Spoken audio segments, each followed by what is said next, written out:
Because you don't look at your calendar. Well, I make it a habit. I try to in the morning. All right. 6:30, I log into the system. I mean, it was a lot of Just, I just, cash coming in. you know, I answer a bunch of emails and need to get answered, and I just check and see what I got going on for the day. So The golf course I'm is gone. cool Golf with course went to Foster Schwartz. You guys are financing that. Yeah, but I mean, I just bought the clubhouse. And 8 acres. You don't have a name, Steve. Oh, sorry. We're over an 8. Okay. Ready? I think we're ready to go. it. Your microphone works. Tom. Again, Everybody ready? Your microphone was hot. Okay, well, you know I'm going to have the same as always. no problem. Raymond, you'll.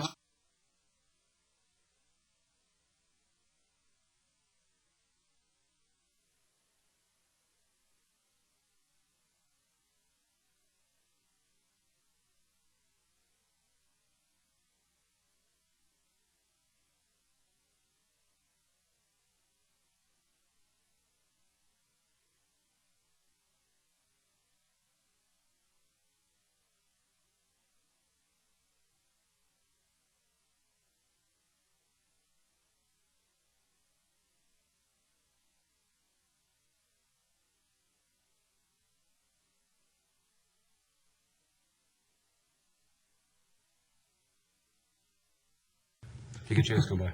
Okay. Okay, ready to go? Good. I want to call this meeting of the Camino. They're working Okay. on you. Screen's over here. Put them away. Yeah, I think we're doing it here. Okay. We'll hold off.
Qualifier for the tax credit Like because Slim was there, President Calderon was there, the President Panote, the President Maseca, the President Alestra, the President. I mean, that's okay. it's You like good to go? in 25 years. All right. Who's that?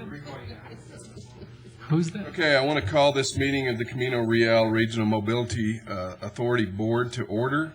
It's about 10 after 2 on Friday the 13th.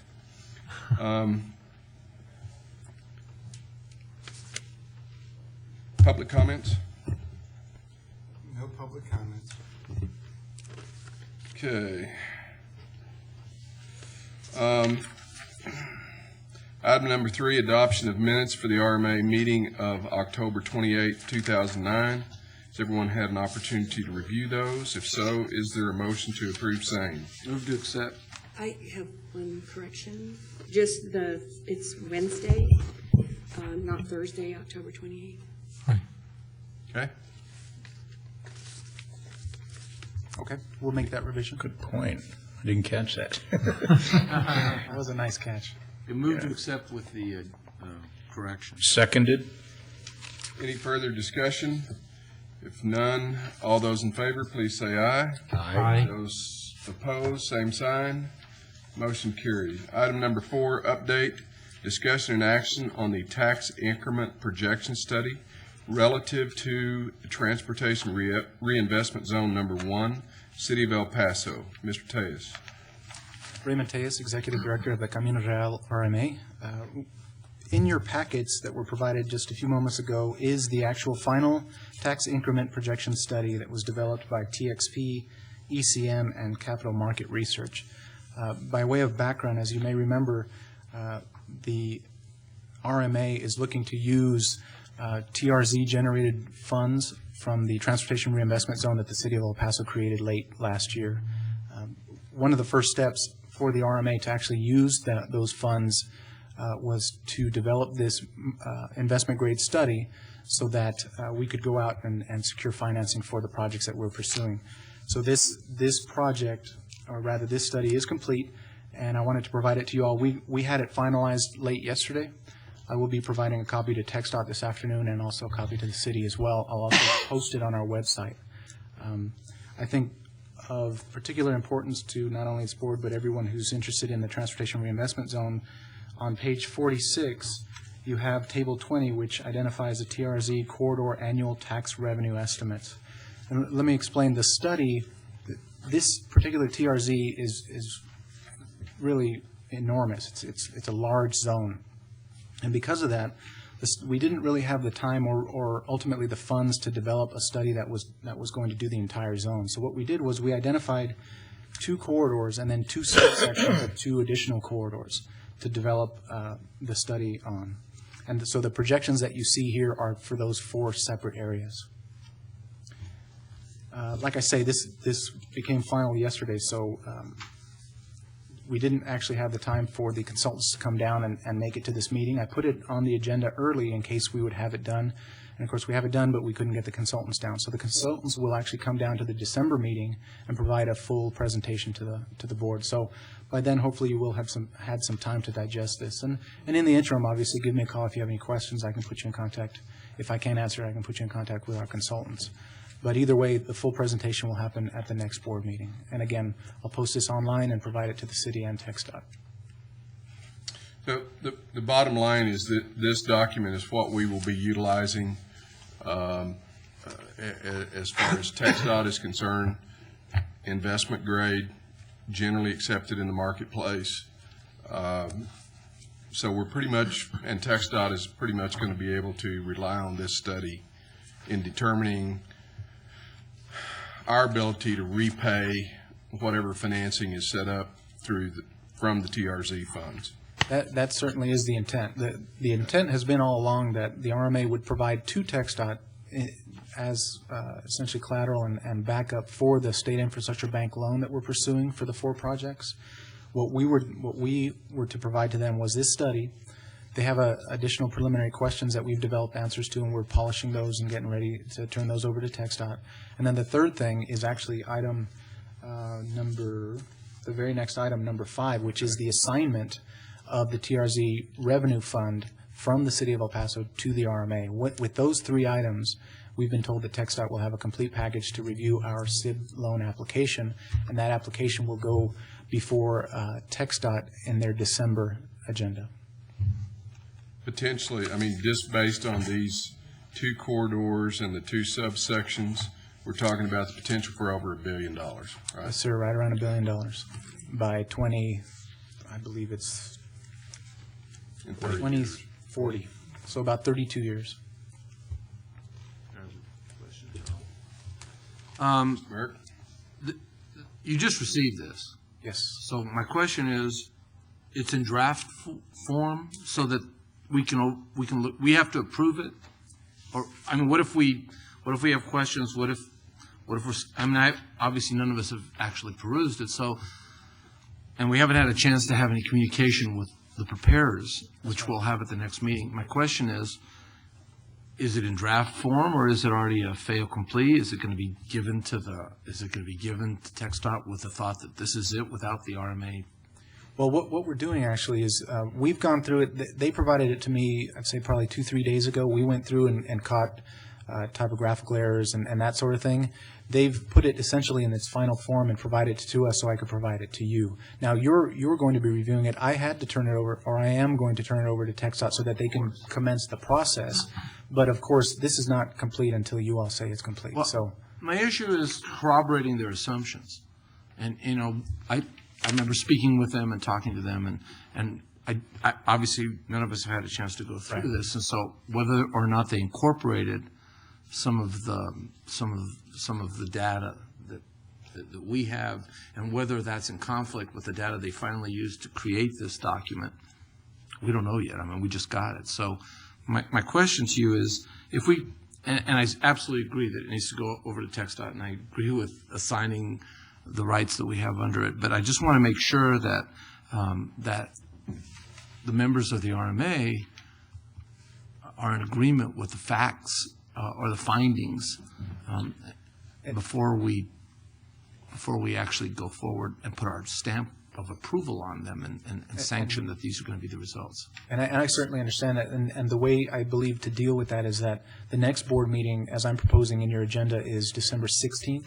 The next TTC meeting is December 17th, and that's when we'll actually go through the SIB application. Now, but we've got a full month. If you're catching anything that causes concern, I can bring down the consultants. In fact, they're available to us at any time, either by phone or I can bring them down if we want to do a work study session. Or if you find something that's significant, we can always call a special meeting of the board at any time. Well, and I think communication with you, Mr. Tejas, is the right answer. So if we're reading through this and we think that maybe some conclusion that they drew isn't in line with what we believe to be the future, because these are all portends, we're all guessing on what the future is going to hold, then we can communicate that to you, and then you can take it from Absolutely. there. You get to decide where it's going to go. How's that? Absolutely. And again, if there's something in here, or if any of you all would prefer a special board meeting just to deal with this, with say a week or two in advance of the TTC meeting, we can always do that. Only on if we 72 find hours something notice. substantive. I would say that, It's available to you. we have limited background. So. Okay. Mr. Tejas, are we being asked to act on this today, or this is just brought up for? I'm just providing it. Okay, all right, This- good. Yeah, you could. I wouldn't ask you to Okay. do anything having provided it to you about 3 Well, I minutes was before. confused. Tanny had me confused, so I'm sorry. I have myself confused. I was a little concerned. I guess what I was trying to get at, David, is even though this isn't in draft form coming to us from the people who did it, as far as we're concerned, it's in draft form until we finally come back and Right. ratify it, and that's where I was going. Okay. I think maybe the assumption was when item number 4 said action, we don't truly have to have an action today. Right. I should mention, just for future reference, I generally will almost always add action to the agenda, so that if you all decide that you want to take an action, you have that ability. Because we said action doesn't necessarily mean you have to take any action. But if it's not, we can't. That's exactly right. When will the rest of the corridor, the study on the remaining corridors be completed? That won't be complete, actually. We selected these 4 segments, and that'll be it.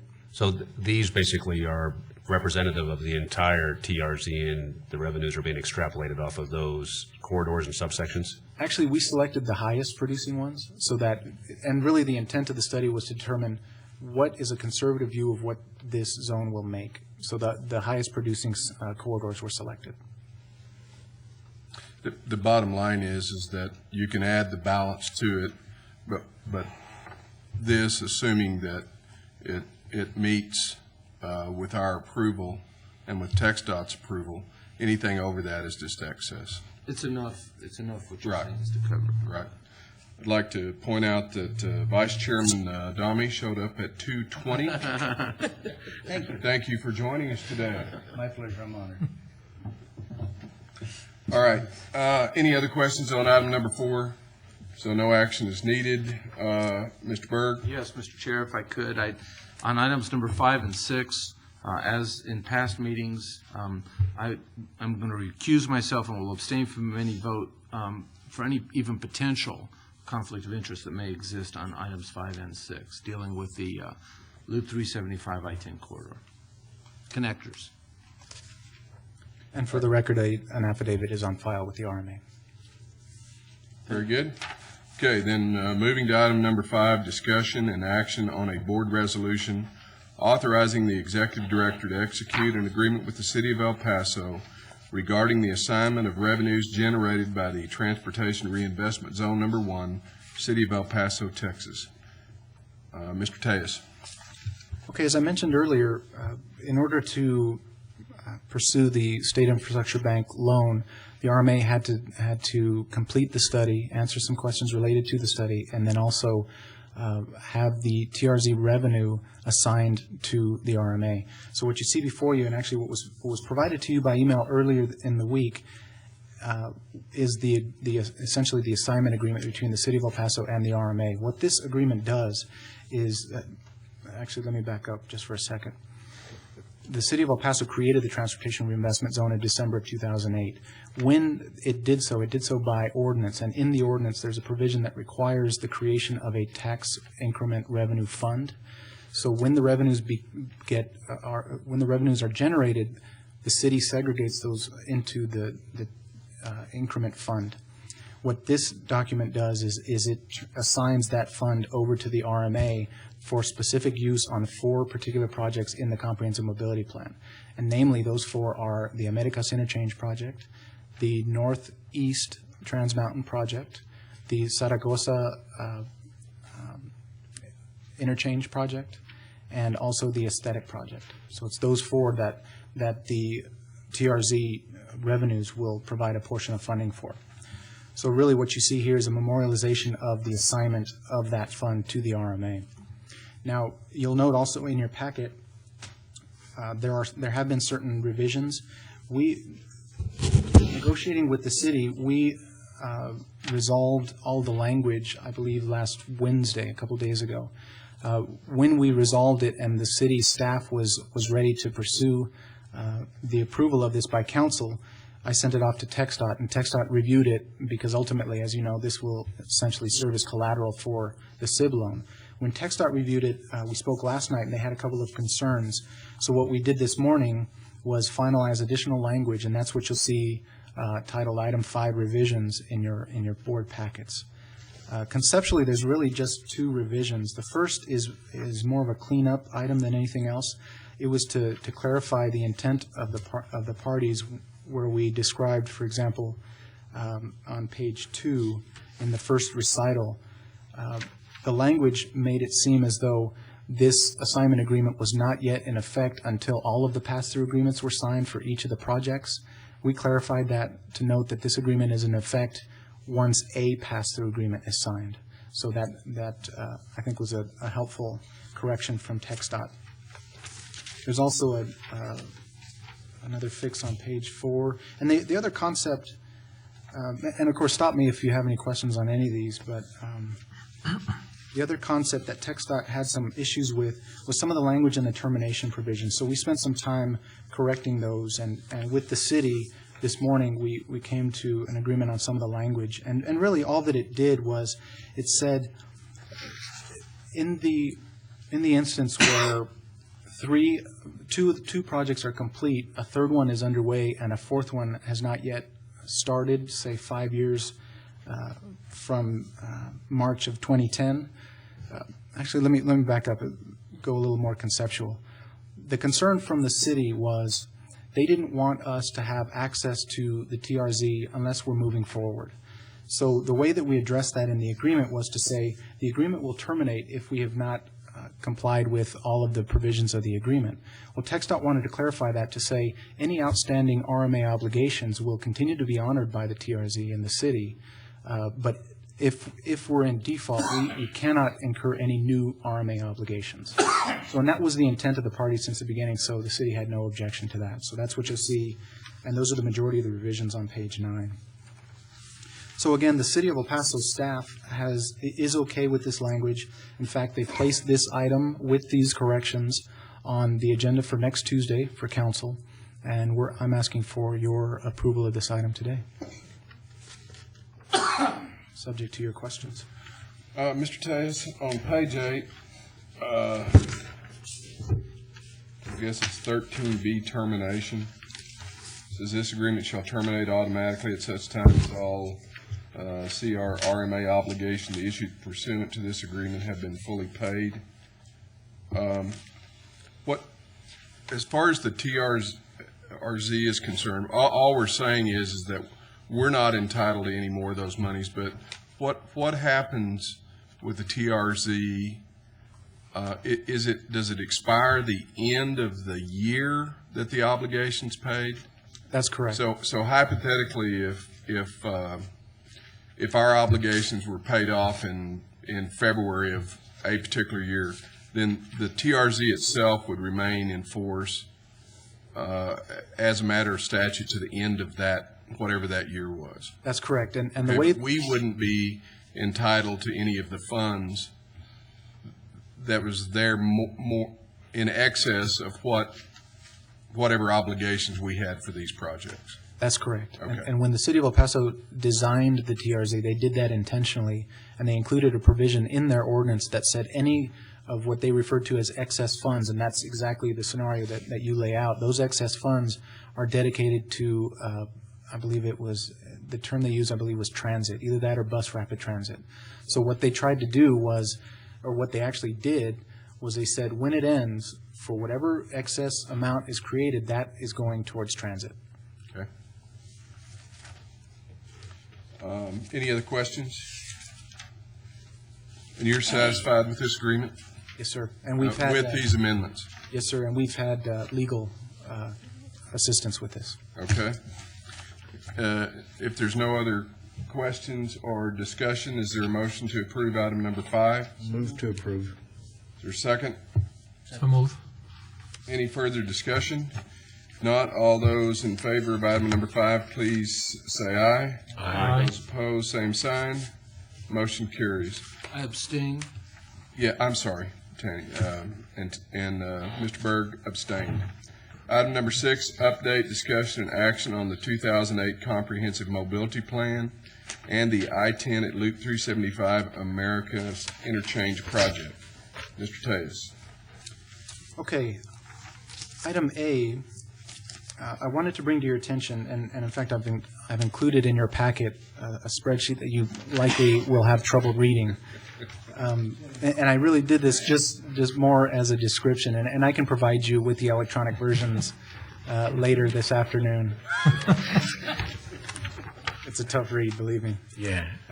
But it's really, the importance of this document is to let you know that TxDOT, the City of El Paso, the RMA, and the MPO recently came together to look again back at the Comprehensive Mobility Plan and to really try to narrow down and finalize, or at least identify, how the cash flow will work for the Comprehensive Mobility Plan.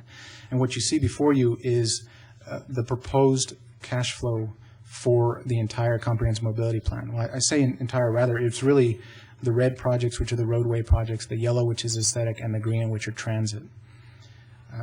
And in fact, it actually includes Cesar Chavez as well. So it's those projects from the Comprehensive Mobility Plan. This is what we're looking at as the cash flow for the Comprehensive Mobility Plan. And really the importance, and what I wanted to bring to your attention, is that this was developed by TxDOT, and the partners are in agreement with it, and the result of this will actually be an agreement that will come before each of the Comprehensive Mobility Plan partners in January.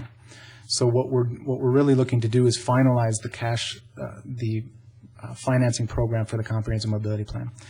And again, we can go into any level of detail that you're interested in, and I really didn't provide it to get into that, but we certainly could. I really provided it just to let you know that there will be an agreement before you in the next couple of months that will reduce this to writing, and each of the parties will come together and agree on it.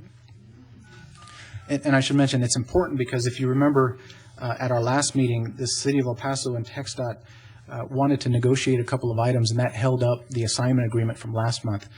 The development of this cash flow spreadsheet is what helped resolve that issue, and is why we're able to move forward today on the assignment agreement. So this is a huge step forward. It's a great thing for the comprehensive mobility plan, and we're anxious to see what this agreement is going to look like. And of course, I'll brief you at length when that comes before you. I think the critical thing that we need to look at or need to be aware of today is that John Barton with TxDOT came last Friday to the MPO, met with members of the city, kind of laid this financing program out, and a lot of the stumbling blocks that we had seen before with the help of Mr. Barton, Mr. Berry, Mr. Calvo, people with the district office, but we did get the attention of Austin, and I would just like to say and just notify everyone that if it hadn't have been for John Barton, I'm not sure this would have come together. I mean, he really put a lot of work and effort in it. There's as we've come to find out, there are so many moving parts in TxDOT that you really need someone of his experience and ability to help put this together, and we owe him a great a deal of thanks for doing that. Absolutely. And I would mention I'm always available to meet with any of you all if you'd like to go through this. Again, we will reduce this to writing over the next couple of months, and you'll see it again. But if you're interested, let me know, and I can come sit with you and go through it. So there's no action on that. In fact, there's no action on any of these items. So item B is the project development agreement for construction. As you may remember, last meeting, the board authorized me to execute the project development agreement for construction related to the Americas interchange project. That's important because without the project development agreement being executed, we cannot yet release the request for detailed proposals. So that has not yet happened. However, I just met with Eduardo Calvo, who there was one remaining issue that it appears we have resolved. So if we can sign that this afternoon, we'll actually issue the RFDP this afternoon. So we're very close. And I can brief you. Mr. Calvo's here. Would you like to confirm that, Mr. Calvo? You know, kind of on the record kind of thing. Yes, sir. Eduardo Calvo with TxDOT here in El Paso. Just for the record, let me say that I like Raymond a lot more before we had to negotiate things. Yes, it's been a long process negotiating this and finalizing this agreement. We're very, very close, as Mr. Tellez said. The last revision happened minutes before this meeting started, so we're confident that we're very close, and hopefully we can get it done this afternoon. If I may, Mr. Chair, also just to say a word on the item before that, on the cash flow spreadsheet. There's the cooperation from Austin definitely was very important, but I think a lot of what drove the result of this cash flow was really local here. The concerns of all the entities here, and the RMA board, the city of El Paso, and the rest of the partners with the MPO and all that. I think one of the major highlights of this spreadsheet, and of course, like Mr. Tellez says, we're more than available and willing to explain it to you with more detail. But it really, the fact that the cash flows are being provided to this region earlier in the process, and that is huge, especially in this under the current circumstances that we're all facing right now at the state and at the national level with the funding shortages. So that is huge. Being able to provide accelerated funding for this region to implement the CMP. And again, we'll be more than happy to answer any questions on those. And Mr. Calvo, if I wasn't clear enough, the district office was very instrumental in making this come together, and we certainly appreciate that. And we certainly can't do it without Austin. I mean, Mr. Barton You certainly, can come up with all the ideas you want to, but somebody has to. Okay, that's right. Thank you. very good. Okay. Item C is, Mr. Tejas, just clearing up, we anticipate that being solved in short order. yes, sir. Yeah, hopefully this afternoon. If so, we'll let the proposers know this afternoon. Okay? So item C is the request for detailed proposal, and that's essentially what we're talking about right now. Once the PDA is signed by both TxDOT and the RMA, and you granted me the authority last month, once it's signed, then the RFDP will actually be released. It'll be posted on our website. And in fact, IT here has it loaded and ready to go, so it's a matter of moments before we can actually go live. So we're looking forward to doing that very soon. Item D is the pass-through toll application. You may remember at last month's meeting, I let you know that I was going to the Texas Transportation Commission meeting of October for the final reading and the final approval of the pass-through toll agreement. That item was postponed, and it was postponed so that this cash flow could be developed. And they were concerned that if they wanted to do something different in the cash flow, we would be locked in to the terms as approved by the commission.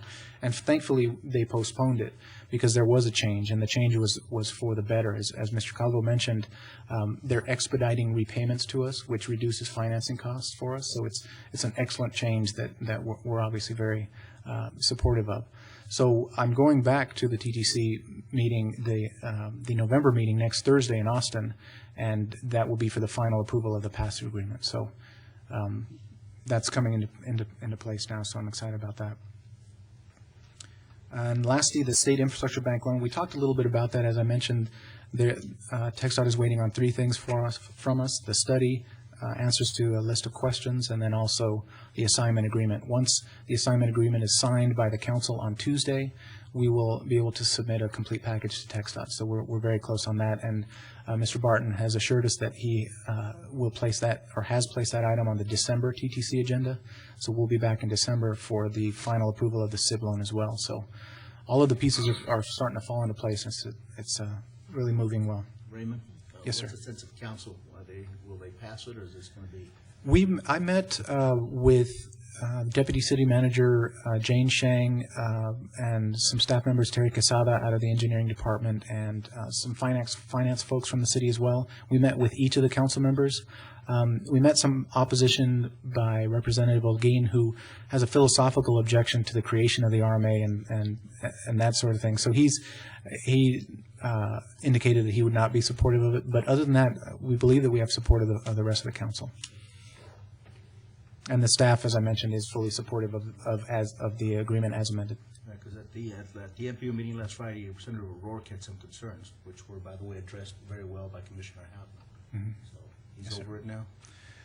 I think his concerns are not necessarily specific to the assignment. I think his concerns are with some of the projects in the comprehensive mobility plan, and those projects are not being funded by the TRZ. So I think we're okay. Okay. Other questions? Okay, so basically, probably one of the biggest benefits was the idea of the State Infrastructure Bank financing the majority of the other cash that we needed, rather than having to go to the bond market. That's right. Now we're required to go to the bond market. Yes. For those projects that use TRZ revenue, but through this spreadsheet, we've been able to reduce the amount that we go to the bond markets for, and the rest of it will come either through the SIB loan or through direct Category 2 payments, which is excellent for us. Reduced. Very good. All right. Any other questions? Not. Item number 7, update, discussion, and action on the International Ports of Entry study. Mr. Tejas? Well, again this month, in a frantic rush of activity before posting of this agenda, I added this item just in case, and I have no new news to share with you on this item, but I will fully brief you next month. I anticipate some activity on this over the coming month. Very so good. There's no action on that item. Item number 8, discussion and action on the Executive Director's report. As you know, we're required by statute to do an annual audit. Last year, we used the CPA firm of Peña Briones. I'm forgetting a name. I apologize to them. We will be using them again. As you know, through our procurement policies, I have the authority to enter into agreements up to 15,000. We are negotiating an agreement with this firm again. I think they did excellent work, and it appears that you all were happy with them, so we're using them again. That's just for your information. Let me ask you on that, so we don't go to an RFP. The only reason somebody approached me from another firm and asked, how could they get involved in the process of at least being considered to do the audits for the RMA? Okay. I send them to you. I mean, I really didn't know what to say. I haven't heard from anybody, but what we can do for next year, we can actually solicit if you're interested. David, I guess you'd be the one to comment. I mean, should it be open to? It depends. I mean, you're actually under a certain threshold right now on their agreed upon fee. Is that correct? Yes. It's hard to. You're not going to get a whole lot of movement on price, so it's I'm just primarily an issue of just offering it to other people and opening up to it. Share the wealth, if you will. I think as it stands right now, Mr. Tejas has that authority. If we want to change that, we can. No. I think we need to leave the authority with Mr. Tejas. I think we just, for the issue of transparency and all, we ought to say to the community at large, if anybody might want to be considered, they need to contact Mr. Tejas, and he will consider them. I mean, it's open. What I don't want the assumption to be is that it's locked away, it has to be, and that's the only way that it is. We're open, and it could be anybody as long as. Are we bound on any other state code regarding how many years an audit firm can audit the RMA? Not that I'm aware of. Okay. There are other states that have those built in. Some are 5 years, some are 3 years, and some are longer. Some don't have any at all. But it's a good thing, probably. It's an efficient thing to keep the same firm for at least 3 to 5 years. Beyond that, it can be problematic keeping the same firm. Okay.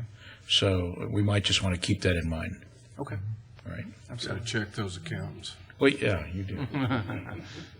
Thank you. Who's custodians, right? Who guards the guardians?